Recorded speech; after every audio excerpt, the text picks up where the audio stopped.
To welcome Chris Davenport, who's of the Washington Post and the author of The Space Barons. It's great to have you here to discuss the book. I did get an advance copy, got to read through it. Yes. I wanted to start off by asking you, what was your motivation? Why did you pick this topic and choose to take a year off, a year sabbatical, I think, and write this book? Well, first, thanks for having me. It's a pleasure to be back here. So I had been covering for the Washington Post, sort of the defense and space industry and sort of industry's collaboration with the government. And one of my first assignments was there was some guy named Elon Musk who was having a press conference down at the National Press Club, and I was assigned to go covering it. And the news was that Elon was going to be suing the Air Force, his customer. And it took me a minute to kind of wrap my head around this, is why would a guy with a company who wants to do business with the Air Force go and sue them? And that sort of got me off in really understanding what Spacex and Elon were up to. And at the beginning of that press conference, he started talking about a rocket that had been flying back to land, the booster, and was hovering over the water. And I wasn't quite clear about what he was talking about, but he was talking about the early days of trying to reuse rocketry. So the more I started covering this, and it was like a whole series of events, one right after another, where SpaceX started landing their rockets, Blue Origin was doing this, Virgin Galactic was flying, you had a couple of failures with SpaceX and Virgin Galactic, and it was like so much news that sort of took over and consumed what I was writing about. Mm-hmm. And I just thought that, ultimately this is a bigger story. Even, the big stories I would write for the Washington Post, I felt like it deserved a much bigger, broader treatment. So that's what I wanted to do in the book, because I did feel like, even though in some respects it's really early, I do think that, in 30, 40 years from now, we could look back on this as a very significant time in space, and I really wanted to chronicle that in a broader way in a book. Well, and you did a great job of going through and really profiling the four billionaires here that we were talking about: Elon Musk, Jeff Bezos, Richard Branson, Paul Allen. Can you talk a little bit about how these guys are similar, but what struck me the most is how they're different? Right. How do they compare? Well, real quick on the similarities. I mean, I think their goal is to really just make space more accessible, make it traveling to space more reliable, more affordable. They want to democratize space. They just want to make it easier to get up there, right? To build a transportation infrastructure to the stars. Now, their approaches to that, suborbital, orbital, air launch, space tourism, national security launches, civilian launches, all of that is very, very different. And can get very technical. And so as a writer, the way that I naturally want to get into a story is through people, right? And through characters. And the great thing about this story is they're just fascinating, each in of their own right. And Ashley Vance obviously wrote a very good book just about Elon. But when you put them together, they have this shared interest in space, and their personalities are so different. Elon Musk had that press conference at the National Press Club, and he's out there and sort of represents, the hair, and he gets a lot of attention, right? He's just a master at marketing, and we saw with the Falcon Heavy launch, he puts a Tesla into orbit, and, it just becomes an immediate sensation. And, Jeff Faust of Space News wrote this a great story that I came across and used in the book about how even before Elon had flown his very first rocket, the Falcon 1, and was having a hard time getting the attention of people in Washington and NASA, he paraded a model of the rocket, on the National Mall, for everyone to see. And by contrast, Jeff Bezos and Blue Origin have just been so secretive, clandestine. Mm-hmm. And to this day, I wonder if it actually even hurts them, because they're trying to get attention. They're starting to come out of their shell a little bit. But to this day, I think there are a lot of people who don't even know that Jeff Bezos has a space company. Right. They certainly don't know that Blue Origin was actually founded in 2000, which was 2 years before SpaceX was founded.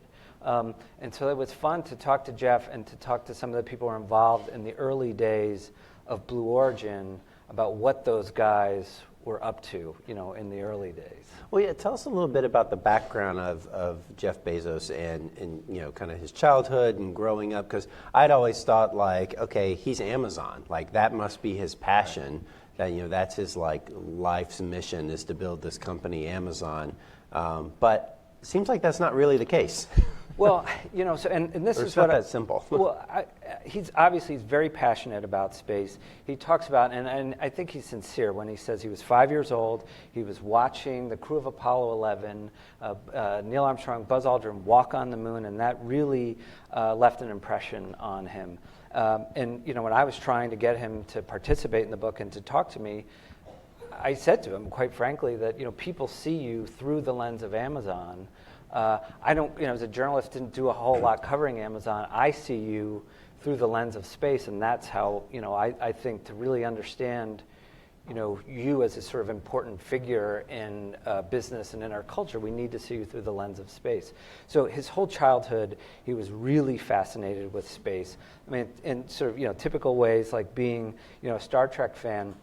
But if you go back, he gave this speech when he was a valedictorian of his high school in Florida. And he gives a similar version of that speech today, right? And he hasn't changed, and it's right out of O'Neill, who wrote, the author wrote The High Frontier, who Jeff was a fan of, this idea that, humanity has to expand into the cosmos. And today, Jeff goes on this whole riff about how, Earth should be zoned residential, and it should be preserved as this gem. And there are unlimited resources in space that we can go, mine and use, but we should preserve Earth because of limited resources and a growing population, growing energy needs.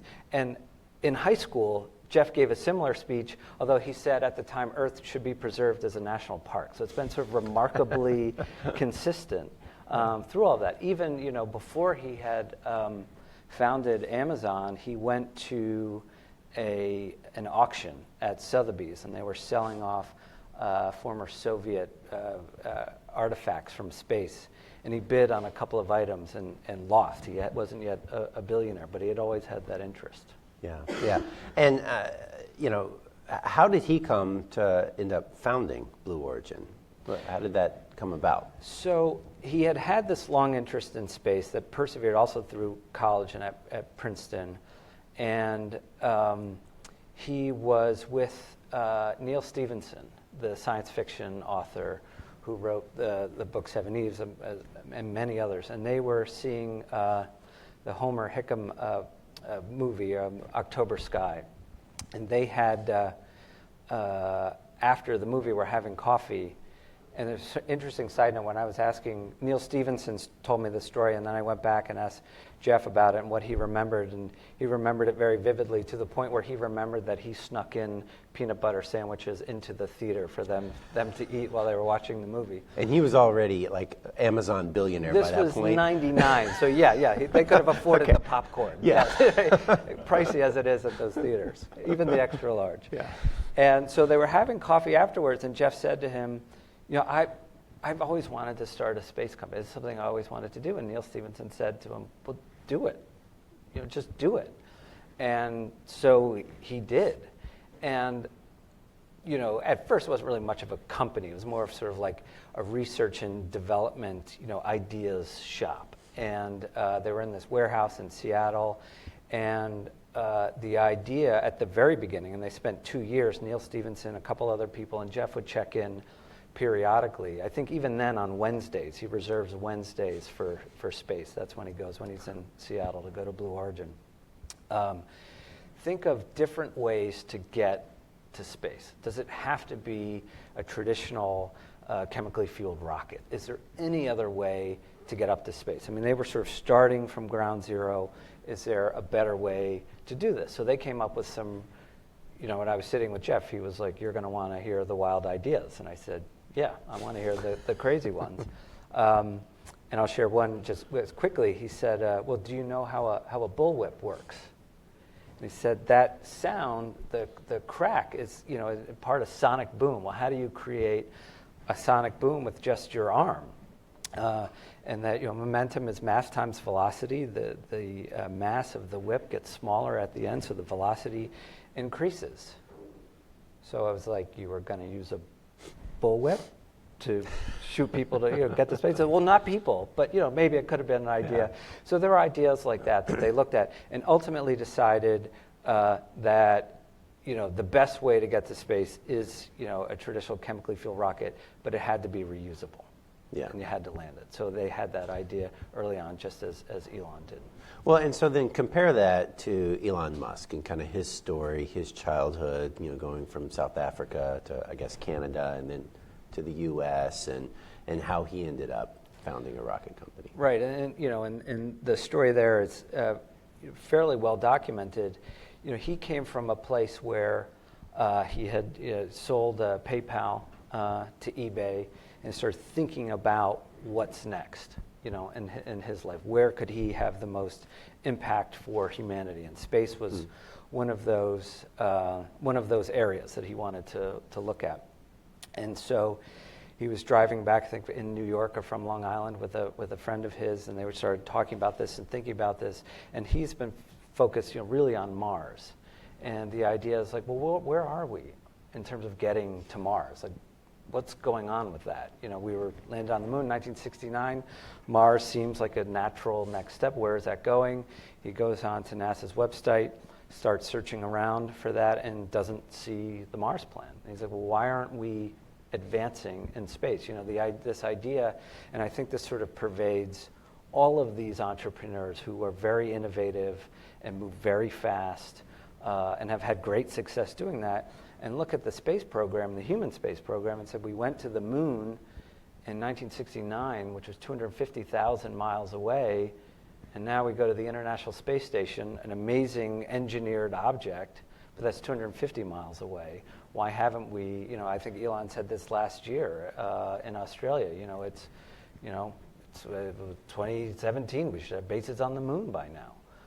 So I think he wanted to see the rate of progress improve, and not to put the onus on NASA, which has had sort of a limited budget and different administrations and political wells pulling it this way or that, but it's been dominated by some heavy hitter companies and contractors, and he thought that was an industry that was ripe for disruption, and I think he was right. I mean, he's showing that was an industry that could be changed, and SpaceX has had an enormous effect. Yeah. Now, the stories of Richard Branson and Paul Allen, they're really intertwined, right? So can you talk a little bit about that? And as Elon Musk is risk-loving, Paul Allen is not.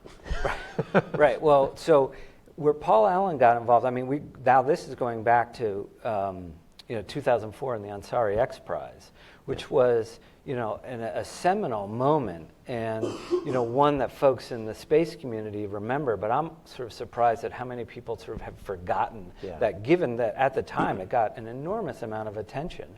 This was the first privately backed non-governmental vehicle that made it to space, and they did it 3 times, and some real white knuckle harrowing rides, but they did it and did it successfully, and it's Spaceship One hangs in the Air and Space Museum next to the Spirit of St. Louis, but to talk about Paul Allen, he went through that, and it kind of, I think, freaked him out, frankly. I mean, those rides were really harrowing, and if somebody died during that, which is always a real possibility in spaceflight, it really kind of scared him and set him back. And the other thing, and he partnered eventually at the end with Richard Branson, who acquired the rights to the technology and now is pursuing Spaceship Two to do sort of this and to really grow it and to make it commercially viable. But what's interesting about that moment too is everyone kind of thought that this is it, we've done it. We've gone to space. We did it without the government. And now that's this watershed moment, and we're off to the races, and it's a new era in space, and it didn't happen. Not then, and for a lot of reasons, but it shows just how difficult all of this is. It kind of stalled for a while. Yeah. Yeah, I mean, the X Prize I remember well, because when I was my senior year of college, our design project for our class was to come up with a design that could win the X Prize. Interesting. Well, here's an interesting, figure that I think about a lot and have in the book. You had the Wright brothers do their first flight in 1903. By 1955, there were more people in the United States flying commercial airlines than were taking the railroad. Right, that's where that tipping point came 52 years later. Now, I think it's not a perfect comparison, commercial airlines to space, although I think, a lot of reporters, including me, do that. But it sort of shows you how more difficult this road has been. And we're not there yet, but, these companies certainly are making a lot of progress. And they're talking about things like suborbital travel. Yeah. To get you around the world in, 40, 50 minutes. Right, and that's another goal of Richard Branson's and Virgin Galactic, and it's possible this year we could have, or next, Virgin or Blue Origin flying tourists, Yep. up to the edge of space. Blue Origin wants to do that on a rocket.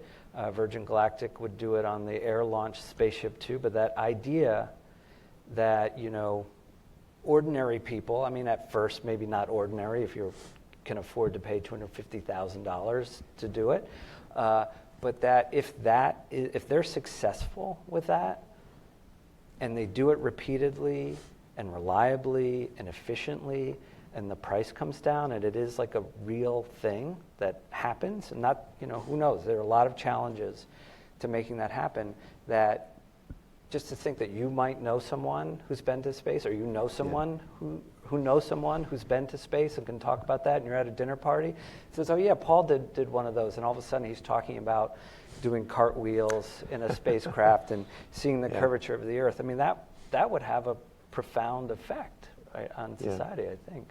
Yeah. All right, I want to open it up to questions from the audience. I'm sure we have a lot of people here who want to ask questions. So we're going to do it the old-fashioned way. Just raise your hand. I see a question over here. We've got microphones, so wait a second, and we'll bring around the microphone to you. We'll go over on this side first. Hi. So I'm curious, how should NASA adapt to better facilitate progress in the private sector, or in both cooperating with the private sector and in facilitating innovation within? That's a great question. I think we've seen that happen, and that's been going on for some time, and it's only growing. I mean, it really started, to some degree under the Bush administration with the contracts to fly cargo to the International Space Station. That was awarded to SpaceX and then Orbital Sciences, now Orbital ATK. At the time there was some discussion about maybe they should fly crew too, but under Mike Griffin at NASA at the time, they decided to stay just with cargo, but it was a success, and they've been doing that now for several years. And then the Obama administration came in and said, you know what, we'll turn crews over to, now it's SpaceX and Boeing, who are, the schedule is that they would start flying crew this year in test flights. Looks like that may get pushed, but we don't know that yet. And the idea is that would allow NASA to focus on going to deep space, that they would turn low Earth orbit over to the commercial sector, to the private sector.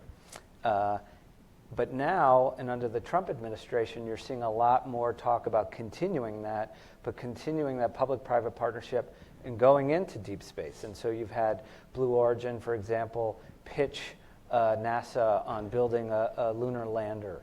And you hear a lot of talk about the Deep Space Gateway, or whatever it's called now.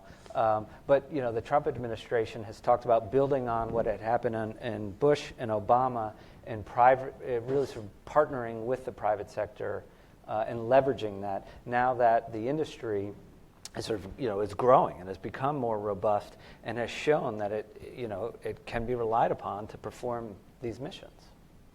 Yeah, we just had a SpaceX cargo mission go up this week. Right, it's like, it's routine. And Elon said, it's and not just that, it's routine, but even the landings are routine. Yeah. And that's what we don't, I used to cover all of those, and now they're not even news anymore. Right. Up front here. I'm Netra Halpern, Peace Films.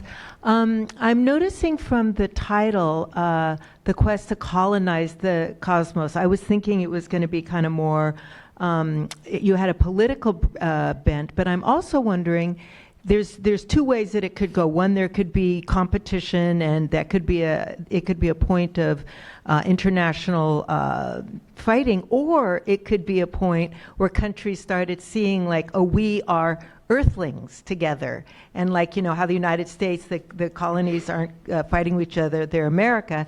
We could, this could help bring the world together and have people stop fighting and seeing ourselves as one species.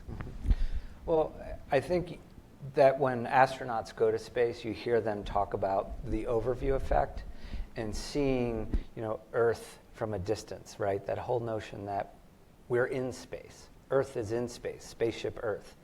And that you see countries, not like on a map with, borders on them. And there's that sort of profound effect.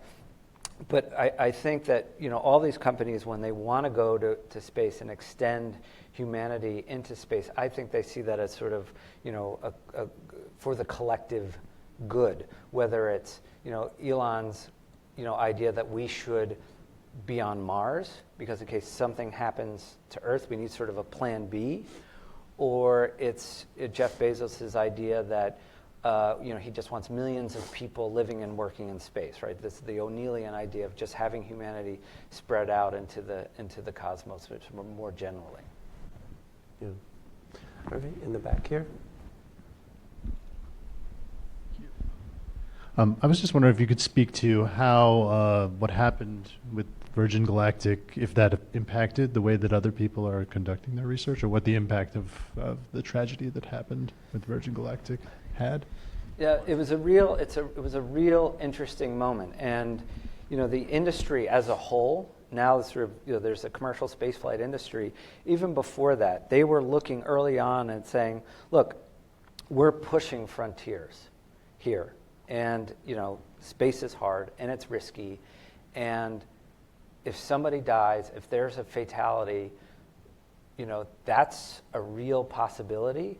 And they were very concerned then, as I'm sure they are now, that there would be this regulation that comes in and just sort of kills the industry, right? And their point would say, we're going to be as safe as possible and try to be efficient. I mean, as a business plan, it's generally not a good idea to kill your customers, right? But, these people sign up to do this.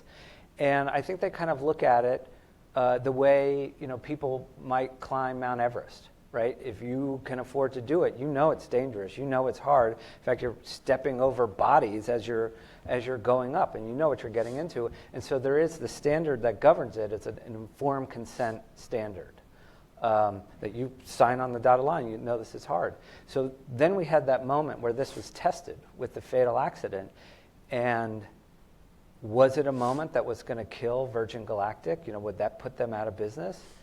And I talked to Richard Branson about it, and then I've talked to George Whitesides, the CEO of Virgin Galactic, and they've talked about it publicly, and they sort of huddled and decided to press on and continue with it. That they felt, confident that they could fix the problem, that they could fly safely, that they had people depending on them, and that it was worth it to keep going on if they're able to achieve that. So, was it a setback? Absolutely.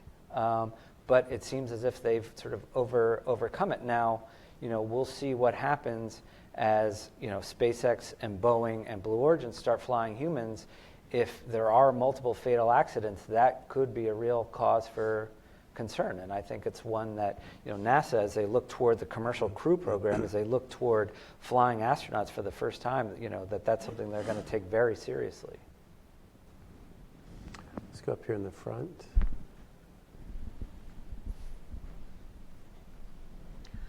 When you compare the financial structure of these companies, where most of the finances come from which investors? Is it some of them government subsidized, some of them maybe what kind of investors or? Well, Blue Origin has Jeff Bezos. For the most part, it's self-financed. He said somewhat jokingly a year ago that every year he sells $1 billion of Amazon stock and invests it into Blue Origin. SpaceX was started with Elon Musk invested $100 million into SpaceX and had 3 launches that failed to get to orbit on the 4th one. And, you know, at that moment, if that 4th launch wasn't successful, he said they would have been out of business. But the 4th launch was successful, and now they put a 4-leaf clover on every mission patch, which they did on that 4th launch, and have worked very closely with NASA to get NASA development contracts that help them put build the Falcon 9. SpaceX invested a lot of their own money into that, and then since then they've won contracts worth billions of dollars to fly cargo and eventually crew, and are now competing for very lucrative national security launches from the Pentagon to launch national security satellites to space. And not to mention, they have commercial customers, and they received, I did a story a while back on Steve Jurvetson, one of the Silicon Valley venture capitalists, who was an early backer of SpaceX. And he had wanted to get into a next round of funding for SpaceX. And even though he was early into the company, they sort of said, you know what, Steve, can you kind of hold off because we've got so much demand coming in on this? And there was a report recently put out by Bryce Space and Technology, sort of a consulting firm in Virginia, that has tracked the venture capital investment, not just into these big name companies, but to the industry in general. And I think really, SpaceX has demonstrated that, you can have a successful company into it. So for me, the sort of key is the money going to follow it? And so far, it seems like it's starting to flow in. And Blue Origin, self-financed for now, but they've started signing up customers for their orbital rocket, which hasn't launched yet. Right. Right. They are starting to sign up customers. They have indicated they want to compete for some of those national security launches, so that would put them in competition with SpaceX and the United Launch Alliance, the Lockheed and Boeing, and so they're starting to get into the game too. Now, 18 years later, they may have some actual revenue. Do you think that these companies want to go after SLS, the Space Launch System that NASA's been developing for the ultra-heavy lift missions to go to the Moon and Mars? Do you think Blue Origin and SpaceX want to go for that? Make a run at it? I think publicly they're not going to challenge NASA's rocket at a moment when they're trying to do business with NASA. But you talk to industry officials and you look at SpaceX, for example, their next generation rocket after the Falcon Heavy, they call it the BFR, the Big Falcon rocket. If they're able to do that, that seems like a real challenge. And Blue Origin has said they've got their New Glenn rocket. Jeff Bezos has said that would be the smallest orbital rocket they would ever build, and they're already thinking about their next one, which would be called the New Armstrong, which might give you a sense of where that's headed. But can they all exist together? Is it a zero-sum game? I mean, I think there's also an argument to be made, that they could. But if you look at the costs of SLS, I think NASA has said it's $1 billion a launch for that rocket. Yeah. So that could be a concern with how the economics play out, but it's got capabilities that right now is unmatched. Right. Okay, here in the aisle. Sure. I'm Feng Qing with the China Daily, and I have 2 questions. First one is in terms of your communication, a conversation with those billionaire entrepreneurs, and where are they now in terms of the hardship and also the success? And the second question is, in terms of your conversation, and do you think that the eventual success will outperform the huge investment they put into? Thank you. I'm not quite sure I followed. I mean, I think their success, I mean, where they are now in terms of what they've accomplished? Yeah. Well, I think, the real big test that's coming up for, Virgin Galactic, Blue Origin, and SpaceX, and we look at all the things they've done. I mean, particularly SpaceX has achieved, more than a lot of people thought was ever possible. And we saw this amazing, Falcon Heavy launch and the 2 boosters that landed, and Tesla and the mannequin named Starman floating through space. They haven't actually flown a human being yet. Neither has Blue Origin to space. And so that is a huge test. You fly satellites, even, very exquisite, expensive, sensitive government satellites, for the intelligence community. But there's nothing quite like it when there's a human being on top of the rocket. And so that's where we are right now. That seems to me the first big next step, and that's coming, and that could be coming this year. So that's going to be a huge challenge for all of them. You had a question up front here. We'll wait for the microphone. Yeah, I was wondering why, if Jeff elaborated on why they've remained so secret. I mean, why haven't they taken a note out of Virgin's playbook and started signing people up already? That's a great question. We push and try to get them to open up, and they are now. What they say is, we want to talk about stuff after we've done it. When we've accomplished something, then we'll do it. And Jeff said something about in space particularly, the ratio to hype and attention you get for words as opposed to actions is sort of out of proportion, and he much prefers to sort of talk about it after it's done. As a journalist, I would like a little bit more insight into that and even more timeliness on when they talk about things. I mean, there'll be something, the first launch of New Shepard, we didn't find out about it until 24 hours later. And there are a lot of journalists who've done really good work in pushing them. And they had a test go awry several years ago, and I sort of document this in the book, and NASA started getting phone calls because people in West Texas knew that there was a, Blue Origin had a launch site, and finally the NASA public affairs officer had to call Blue Origin's public affairs officer and said, you got to say something about this. You just blew up a rocket, and so they did, kind of put out a statement about it. But I think they want to be very careful, and it's just sort of the difference in their culture between Blue Origin and SpaceX, that they're just so secretive and so quiet, and they're not going to talk about it until they've done it. Right? Well, so related question to that is, have you been able to notice a difference in how these companies approach Washington and politics and Congress and lobbying? Yes. Can you talk about that? Yeah, so, SpaceX really led the way on this. I sort of say there are 3 things, sort of a fourth leg to the SpaceX stool, right? One is, and the first is, Elon Musk came in and just kind of took Washington by storm.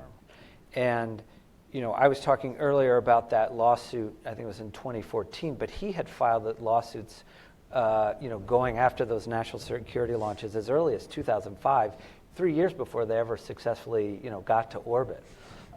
So he had a very aggressive campaign in Washington.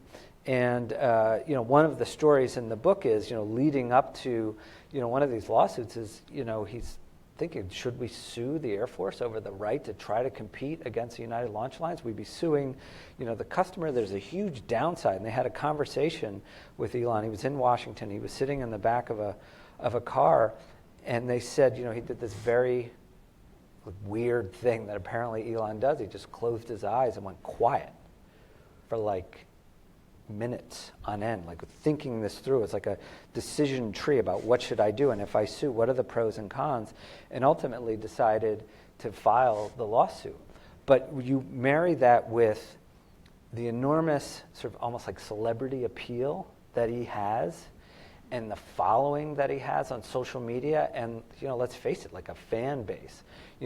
He's in some ways, I don't want to overstate it, but a sort of Neil Armstrongian figure for a new generation of space, whether that's earned or not. That he does have this appeal.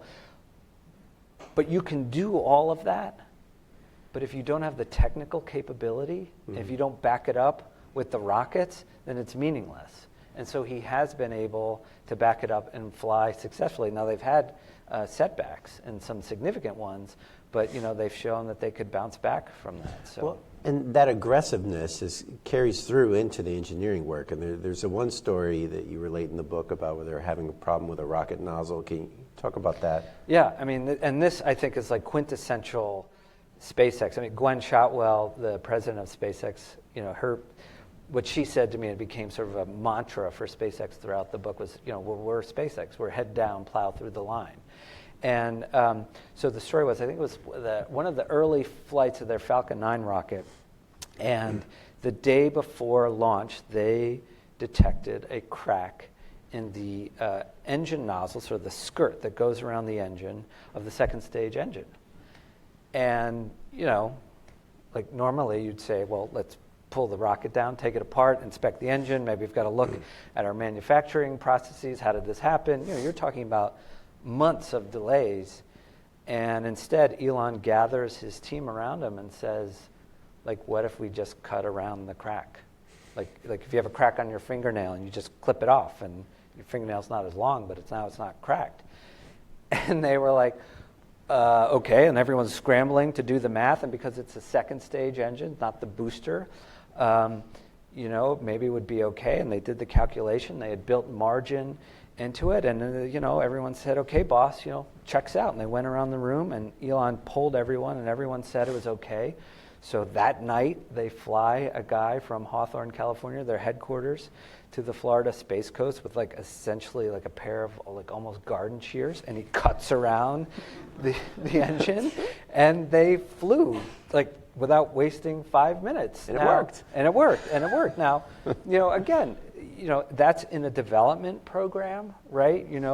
They're a much more mature, bigger company now, that's responsible for, going to be flying astronauts. You do that with an astronaut on board? I don't think so. But it sort of shows that's that sort of hard charging mentality. Yeah.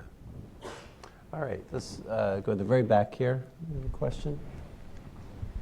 Hello, my name is Iskander. I'm coming from Kazakhstan, but at the same time, I'm Rumsfeld Fellow at the DC. You mentioned about the billionaires, and specifically that most of them are coming from U.S. If you take into account that China is rising in terms of the AI and the space industry at the same time, can you expect that there will be a competition among the billionaires from the US and China for colonizing, so-called, the cosmos in the future? I think so. I think obviously China's made a lot of strides. I know it's something that people in Congress are watching, people at NASA, people in the Pentagon, and certainly these companies are watching that as well, because to this day they're still sort of driven in large part by where the U.S. federal government is going. If there is another space race, and to some degree I think there's one sort of beginning, that would help fuel it. And in some ways, from the civilian side anyway, that could be a good thing, right? I mean, the United States got to the moon because it was in a Cold War space race with the Soviet Union. And NASA got all of this money. It's kind of like an adjunct to the Pentagon that got the United States to the moon because they were in that kind of a rivalry. So I think, competition is really, I have a line in the book, this refers to the competition between the companies in the billionaires, but rivalry is sort of the best rocket fuel. Other questions? Let's go over here. So this is kind of going back to the earlier question. So at the beginning, you mentioned that the thing that is in common for all four of these billionaires is that their interest in really democratizing space and in increasing the access to space.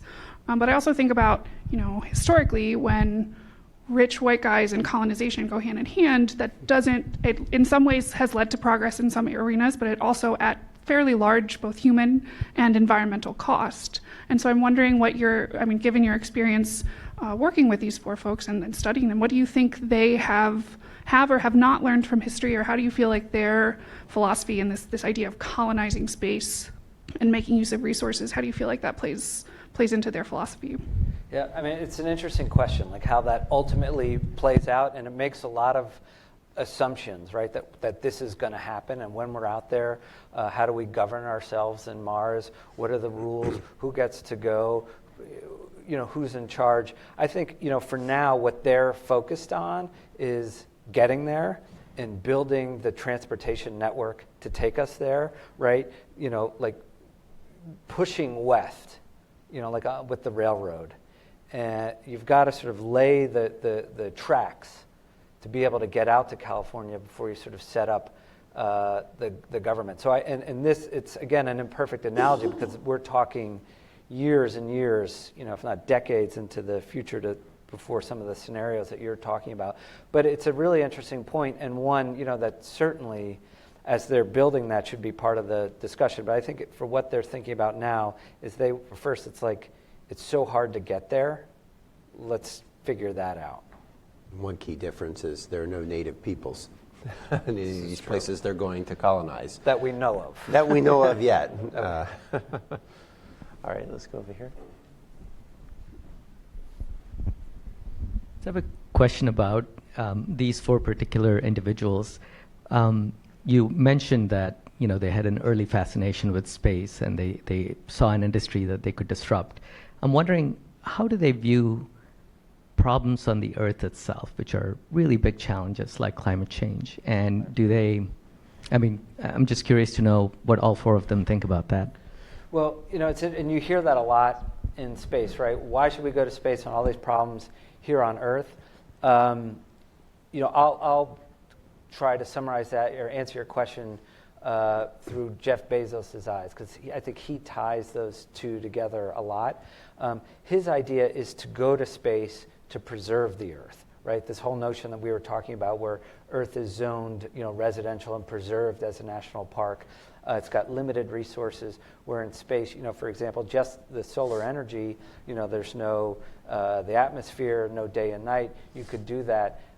There are, all kinds of resources on asteroids and other celestial bodies that you can, bring back. And that, he says, plan B should be to make sure that plan A, Earth, works and that we're able to evolve here. And while, going to space is, kind of romanticized and really cool, and Mars would be cool, as Jeff would say, it's really hard, and that Mars, for example, would make Antarctica look like a paradise. And, just think about Earth and palm trees and waterfalls and whiskey and all the great things that we just love to have on Earth that you don't have in space. At least not yet. So, I think that's at least how he would answer that. Richard Branson and Paul Allen and actually Elon Musk think about putting up constellations of satellites that would have a lot of benefits for people on Earth that really could monitor the health of the planet. Could look at crop yields, erosion, flooding, can really give you a sense of a whole look at what's going on Earth and a whole new data set that we don't necessarily have now. So I think that's another way in which they would connect the two. All right, let's go up here in the front.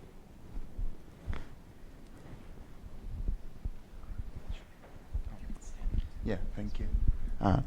I come from a Soviet country and former Soviet country, and in Soviet literature, sci-fi literature, and popular culture in 60s, 70s, and 80s, there was this common narrative that going to space would assume interspecies interaction. In other words, humans would meet aliens. Like in recent years, in popular culture and in media, and we often see the narrative that Earth is being polluted, contaminated, and there's a scarcity of resources, and that's why we have to look for, new places in the universe. Well, I was just wondering, I'm curious, having interacted with and spoken to these billionaires, aside from business motives, could you please tell us what drives their desire and curiosity to actually go beyond Earth and explore cosmos and other planets? Thank you. Yeah, I think there's the business aspect of it that you mentioned, but I do think there is a real genuine this is a great adventure, right? Going to space. I mean, what's a bigger adventure than that? And it's really hard and it's risky, but going to space could have enormous benefits. And there's this thought too, I think, that if you can go to space more routinely and efficiently, and it's more accessible, then that opens up all sorts of opportunities that we can't even sort of imagine right now. And a lot of they talk about this, they compare it to the internet. Sort of the early days of the internet that we didn't, I don't think we could foresee all of the things that we now rely on the internet to do. And they see space as sort of comparable to that once you can go, if you have that transportation infrastructure, it could open up all sorts of possibilities. Let's go at the back here. What sort of potential future regulatory constraints are these entrepreneurs most concerned about? Right. So this came up earlier when you talked to about space tourism, for example. What governs it? It's sort of regulated, kind of like skydiving, right? It's an informed consent standard. You want to jump out of a plane? Okay, you could die. You have to acknowledge that you could die, but if you sign there, you can go. These licenses are governed. You have to, sort of protect, people and property on the ground. But I think the industry has been successful so far of, keeping, fairly free rein to be able to develop, their vehicles as they see fit and to go out and to experiment. And they would argue that if the regulations are too tight, then they wouldn't be able to do that, and the industry isn't able to advance. And they need a freedom to be able to go out and explore and experiment and to fail. Are these companies, do you see them actively trying to shape those regulations, or are they just trying to stiff-arm it and just prevent as much as they can? They certainly were early on. I mean, there were some, in around after the Ansari X Prize, all of a sudden Congress woke up to this, and I talk a little bit about this in the book. And there were some, in Congress who were saying, the FAA, has this sort of tombstone mentality that will regulate once, we start putting people in the ground. And the industry sort of, really kind of pushed hard against that and said if the regulations are too burdensome, then that'll just, it'll just stifle the industry, and we won't be able to take off. Yeah. All right, let's back up here. Thanks. Hi. Rumsfeld Foundation Program Sarhan from Azerbaijan. I'd like to know how you came to the idea to write a book on this topic, and in working with these people, how you would describe them, especially Jeff and Elon, with one word, except charisma. I'll start with the book first. So here's the thing. I was born in 1973, after Apollo, really. My first memory of space that stuck with me was in 1986 with the Challenger explosion. I was actually home sick from school that day and was watching maybe a game show on TV, and suddenly they interrupted that with the news to see it. And I didn't grow up thinking about space, frankly, and didn't cover it really as a journalist for a lot of my career. I think it was Neil deGrasse Tyson who said of the shuttle program in low Earth orbit, we're boldly going where many have already gone before. And it just didn't captivate my interest. And even if you look back at the Apollo era, I mean, that was, hugely successful and hugely popular, but funding for NASA started decreasing, before 1969, before people started going on to the moon, and ultimately, they ended the Apollo program, and people blame Richard Nixon for this, but there are polls that show that the American public was already losing interest in the moon. What's happening now, and why I wanted to write the book, is I'm interested in space. And I think a lot of people are interested in space again, because there's so much going on. It's just as a reporter, there's it's a great story. It's just, there's so much news, and it's, in some ways, it's really optimistic, right? What they're trying to achieve that we don't always get, particularly here in Washington. And it's hard, and it's challenging, and it's risky, and it's dangerous. And you're seeing, I think, a real seminal moment that I wanted to just capture in the book. And in some ways, it's only just beginning, and who knows where the story is going to go. And that was sort of one of the concerns in writing the book, where does it end? Right? So it ends sort of with this, doesn't end, I'm not going to give away, but it ends with sort of an idea, right, that we're, going out there. And I'm not going to duck your other question because I hate it. I'm a journalist. I hate it when people do that. Why don't I say this for Elon and Jeff, with one word description, that's what you wanted. I think you can both call them smart. I think that's accurate and keeps me out of trouble. All right, let's go back here in the back. Hey, Chris, congratulations on the book. My question is, we have a new NASA administrator on the horizon here. With what you've learned about the commercial space industry, what's your advice to the next NASA administrator with regard to their dealing with commercial space? I mean, as a journalist and a chronicler, I try not to give advice. I think what we've seen from the people who are giving advice, and now that the Trump administration has reconstituted the National Space Council, and you're seeing Vice President Pence, who's shown a real interest in space, and Scott Pace, the Executive Secretary of the National Space Council, I think there is a real mandate for NASA to work with private industry and with international partners. I mean, you've seen the Vice President talk about that sort of key areas. And I think they want to leverage, the advancements that these companies have made. If we're going to go to the moon and have not just to plant a flag and to walk around and leave footprints and come back, but to have a permanent presence on the moon the way we do on the International Space Station, given how hard that is, it kind of takes everyone, and it just can't be NASA alone or the United States alone. I mean, we saw that with the International Space Station, right? Sort of the key word there is international. But now if you pull in, a Jeff Bezos and an Elon Musk and a Richard Branson and a Paul Allen, and now this industry, right, that's beginning to grow up around them. I mean, we pay a lot of attention to them. They're the billionaires, and they get all the attention, and they've got the rockets, and they're the launch providers. But let's not forget about, companies like Bigelow Aerospace that are, building habitats, right, for space, or Made in Space that wants to do manufacturing in space, so you don't have to put it up there. I think that's where the Obama or the Trump administration, is moving. But I'll let the NASA administrator decide that. All right, so we're almost out of time here. I got time for one last question. This gentleman back here has had his hand up.